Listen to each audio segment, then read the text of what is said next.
Waalaikumsalam warahmatullahi wabarakatuh. Selamat pagi pemirsa Jumat Pagimu dalam kajian keluarga Muhammadiyah di channel kesayangan kita, Kajianmu Magelang. Pada kesempatan kali ini ada yang spesial karena kita akan berbincang-bincang santai bersama pemateri kita yang insya Allah sangat luar biasa. Beliau pakar dalam hal kajian keluarga Muhammadiyah. Nah, pada pagi hari ini kita sudah dibersamai oleh beliau Ustadz Jumari. Sugeng enjang Ustadz. Enjang. Sehat, Ustadz? Alhamdulillah sehat dan manfaat. Alhamdulillah. Semoga kita juga bisa bermanfaat seperti beliau hari ini ya. Pada kesempatan kali ini kita akan berbicara tentang pentingnya pendidikan anak di dalam keluarga. Karena pendidikan ini adalah tugas utama bagi orang tua. Dan pada hari ini di masa pandemi ini sudah kita temui ya, banyak sekali orang tua yang mengeluh ketika mereka itu mendampingi belajar anak-anaknya, terlebih dalam mendidik anak-anaknya. Nah, sebenarnya kenapa orang tua ini mengeluh dalam mendidik anaknya sendiri? Apa sebabnya? Dan sebenarnya harus sebagaimana yang mestinya orang tua dalam mendidik anak-anak. Nah, pada pagi hari ini kita akan mengupas itu semua bersama pemateri kita ya. Nah, oke, mari kita mulai. Jadi sebenarnya Ustadz, apa sih pentingnya pendidikan untuk keluarga, pendidikan anak terutama bagi keluarga itu seberapa penting, dan bagaimana seharusnya orang tua dalam mendidik anak-anaknya? Ya, Mbak Tias ya, kita bersyukur hidup di negeri yang cukup aman, cukup damai, untuk sesungguhnya negeri kita itu merupakan negeri yang sangat memungkinkan untuk berkembangnya pendidikan. Hanya kadang-kadang tidak semua orang tua itu sudah memiliki bekal dan menyiapkan diri untuk itu dalam berkeluarga itu. Nah, sehingga kadang-kadang tidak tahu visi hidup berkeluarga itu. Nah, padahal idealnya hidup berkeluarga itu tidak hanya punya cita-cita terkait dengan pembentukan keturunan atau regenerasi, tetapi yang jauh lebih penting adalah nilai-nilai yang tertular dari orang tua kepada anak-anaknya. Di sini ada transfer of value ya, dari orang tua kepada anak. Nah, karena ada transfer of value, penularan nilai dari orang tua kepada anak, maka tidak mungkin orang tua yang tidak memiliki sesuatu menularkan kepada anak-anaknya. Imam Syafi'i kan mengatakan, faqidu syai' la yu'tihi gitu. Barang siapa yang tidak memiliki tidak bisa memberi gitu. Nah, sehingga orang tua itu memang tidak sekedar punya semangat untuk memiliki keturunan saja, tetapi punya keturunan lalu mendidiknya menjadi anak-anak yang lebih baik. Dalam surat An-Nisa ayat 9 Allah berfirman, a'udzubillahi minasyaitonirrajim, wal yakhshal ladzina law taraku min khalfihim dzurriyyatan di'afan khafu 'alaihim falyattaqullah wal yaqulu qaulan sadida. Dan takutlah kamu kalau di kemudian hari itu meninggalkan anak cucu atau generasi yang lemah. Ini mafhum mukhalafahnya merupakan perintah dari Allah kepada orang tua supaya menyiapkan anak cucunya itu menjadi generasi yang kuat. Dan resepnya dua, falyattaqullah wal yaqulu qaulan sadida. Orang tua diharapkan menjadi teladan dalam ketakwaan dan kejujuran. Nah, di sini jadi orang tua itu harus betul-betul menyiapkan diri, di samping sebagai bapak ibu juga menjadi pendidik utama. Karena apa? Karena anak itu kenalnya dengan di luar dirinya, yang pertama adalah kepada orang tua. Nah, sehingga orang tua menjadi sumber pendidikan yang prima dan utama. Nah, sehingga kalau di tangan orang tua yang hebatlah, nanti akan lahir anak-anak yang hebat. Sedangkan sekolah dan lain-lain itu adalah faktor penyumbang pendidikan bagi anak yang berikutnya. Tentu yang paling pokok adalah orang tua. Tapi agaknya itu tidak semua orang tua punya kesiapan untuk itu. Sekarang aja seperti tadi kata Mbak Tias itu, bahwa dalam situasi darurat karena sekolah tidak bertatap muka, nah sehingga tugas-tugas pendidikan itu sebagian besar sekarang kembali kepada orang tua. Dan karena orang tua tidak menyiapkan diri, menjadi agak bingung lah kadang-kadang sebagai orang tua.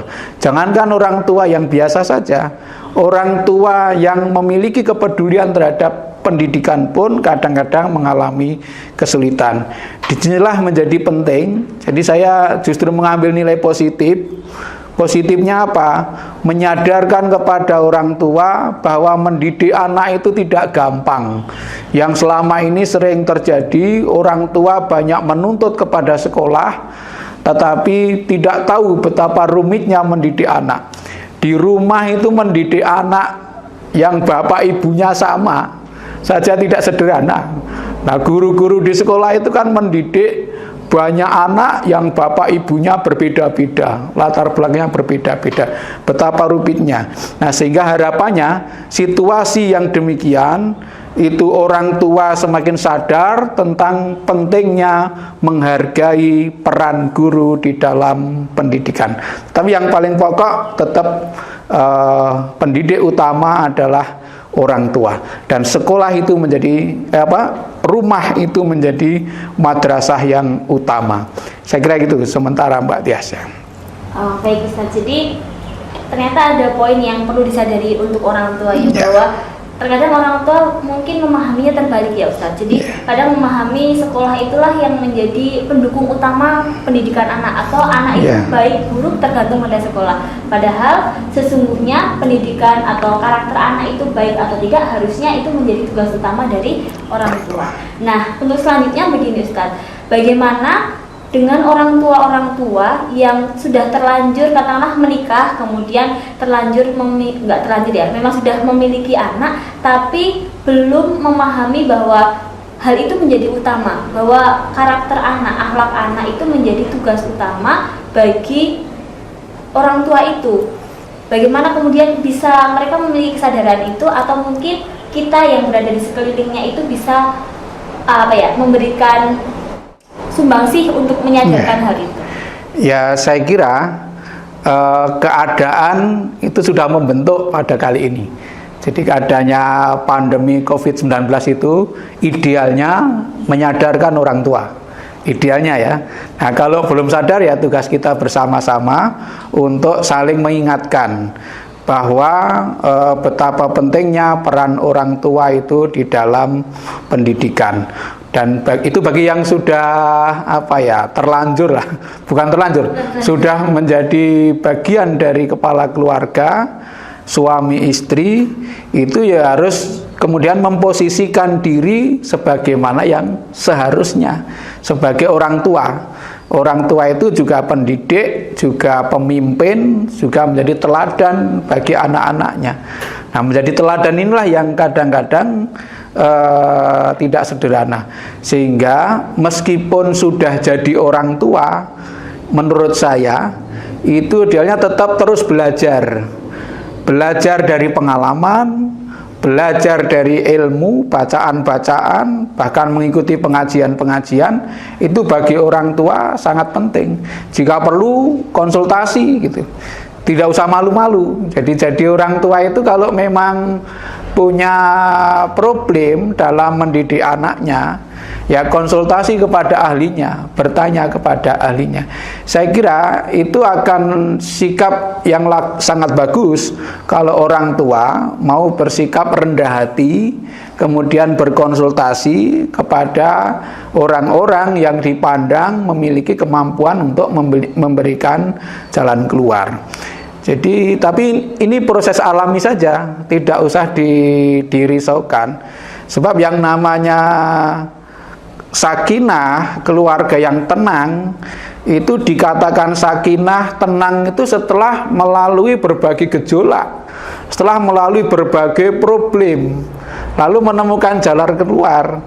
Nah, menemukan jalan keluar itulah yang namanya kemudian memperoleh keluarga sakinah. Tidak mungkin keluarga sakinah kok tiba-tiba muncul, enggak, tapi melalui gejolak yang panjang. Misalnya ibaratnya naik kapal itu melampaui gelombang-gelombang yang besar. Nah, lalu setelah selesai gelombang besar itu tenang gitu. Nah, itulah keluarga yang seharusnya keluarga sakinah itu intinya ya, bukan keluarga yang tanpa masalah, tapi keluarga yang ketika ada masalah bisa selesai dengan mudah. Nah, itulah keluarga sakinah. Termasuk orang yang belum berkeluarga, setelah berkeluarga menjadi sakinah itu karena memang orang itu kalau belum berkeluarga gejolaknya akan memuncak-muncak, kadang mumbul, turun, naik turun, naik turun. Nah, sehingga setelah berkeluarga menjadi tenang. Nah, itulah perolehan kesakinahan. Tetapi semuanya itu membutuhkan proses. Nah, proses itu bisa panjang, bisa tidak panjang. Bisa gejolaknya itu keras, bisa tidak keras. Nah, tergantung kepada modal yang dimiliki. Nah, modal itu berupa ilmu dan pengalaman. Itu ilmu ya, ilmu tentang keluarga, kemudian pengalaman hidup bermasyarakat, itu menjadi modal yang sangat penting dalam pembentukan keluarga dan mempersiapkan diri menjadi orang tua yang sekaligus pendidik bagi anak-anaknya. Sehingga tidak benarlah kalau orang tua itu sudah merasa selesai ketika menyerahkan anak-anaknya di sekolah atau di pesantren, apalagi dengan ungkapan yang sangat menyakitkan, saya kan sudah bayar gitu. Itu kalimat yang menyakitkan bagi guru. Guru itu tidak bisa dibeli. Pendidikan itu tidak bisa dihargai dengan angka-angka. Jadi kalau sampai ada orang tua merasa sudah cukup ketika menyerahkan pendidikan anaknya kepada sekolah atau pesantren dengan mengatakan saya kan sudah bayar, itu sungguh menyakitkan. Itu saya kira orang tua yang perlu belajar adab yang lebih mendalam lagi. itu jangan sampai terjadi. Kalau itu yang terjadi, merasa sudah bayar, itu biasanya orang tua kalau ada kekurangan sedikit banyak tuntutannya. Padahal yang diperlukan adalah sinergi antara pendidikan anak di dalam keluarga dengan pendidikan anak di sekolah. Jadi nggak cukup hanya diserahkan kepada sekolah atau pesantren saja. Satu lagi yang sering saya temui juga begini Ustaz. Jadi terkadang kalau berkeluarga kita hidup dalam masyarakat. Nah, terkadang orang tua itu juga menjadi bingung dalam mendidik anak. Karena ketika di rumah kita sudah memberikan pendidikan, misal kita berikan beberapa aturan-aturan, tapi ketika berteman dengan teman-temannya di luar, itu menjadi berbeda. Nah, mungkin ada tips, mungkin yang terakhir ya, tips bagaimana bisa mendidik anak dan tetap bisa menjaga anak itu supaya ketika dia bermain dan pulang ke rumah itu juga bisa tetap menjaga nilai-nilai yang sudah ditanamkan di dalam keluarga. Ya, faktor lingkungan memang sering memberikan pengaruh yang tidak sederhana itu bagi anak-anak kita. Kemudian orang tua juga sudah merasa memberikan bekal yang cukup, tetapi nanti bisa berubah ketika bertemu dengan lingkungannya. Nah, begini, jadi bagaimana orang tua bisa memantau anak-anaknya ketika sudah tidak berada di rumah.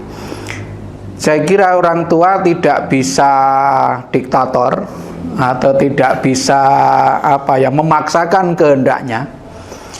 Justru orang tua yang ideal itu mengikuti perkembangan kejiwaan anak-anaknya. Nah, sehingga orang tua itu kepada anaknya ibaratnya ya bermain layang-layang itu, kadang dilepas, kadang ditarik. Nah, sehingga anak itu yang penting terpantau perkembangannya. Jadi misalnya begini, kadang-kadang orang tua itu juga egois ya.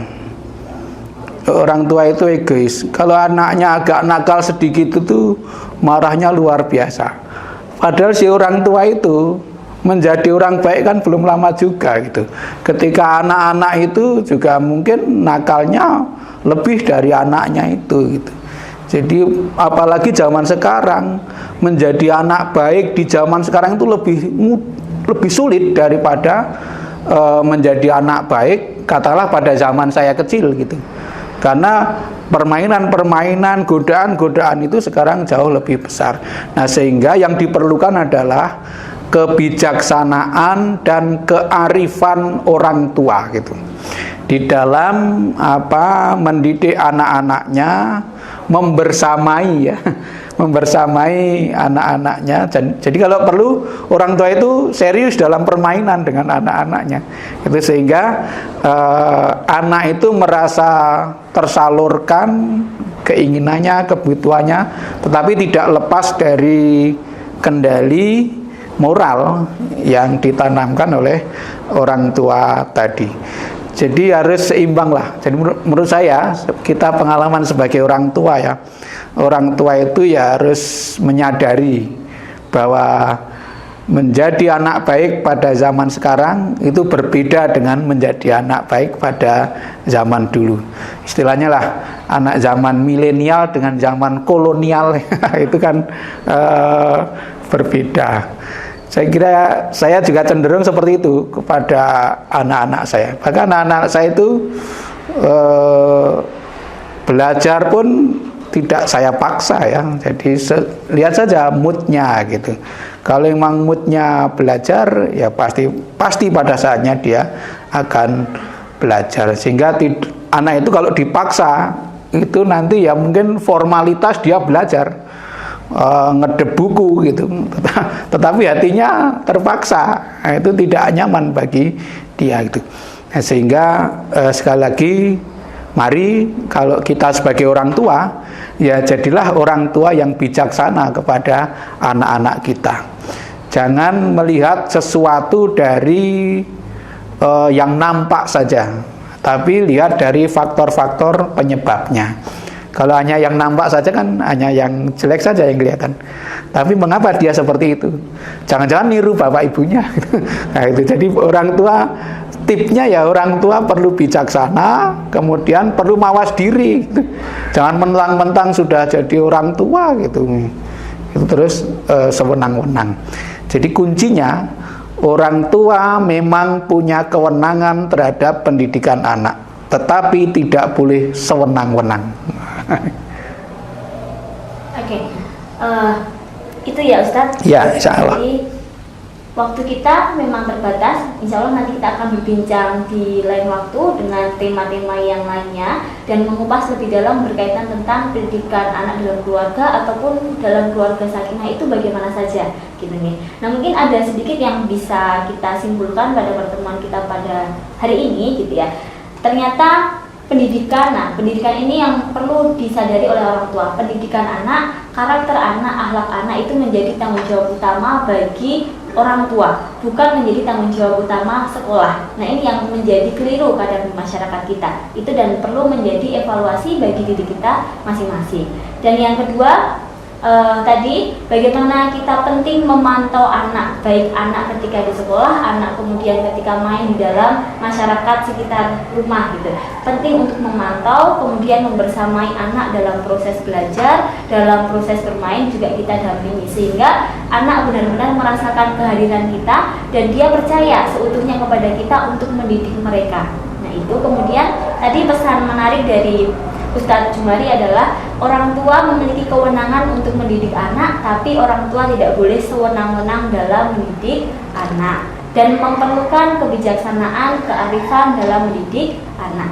Nah mungkin pertemuan kita pada pagi hari ini cukup sampai di sini ya Ustadz. Nanti Ya, insya Allah. kita ada waktu untuk berjumpa kembali Terima kasih banyak Ustadz atas segala ilmunya. Semoga bermanfaat untuk kita semua dan semoga Allah mengizinkan kita untuk bisa mengamalkan ilmu yang telah kita pelajari pagi hari ini. Itu saja mungkin yang bisa kita bahas di dalam pertemuan kali ini. Terima kasih. Selalu tonton kami di Kajianmu Magelang. Assalamualaikum warahmatullahi wabarakatuh. Waalaikumsalam warahmatullahi wabarakatuh.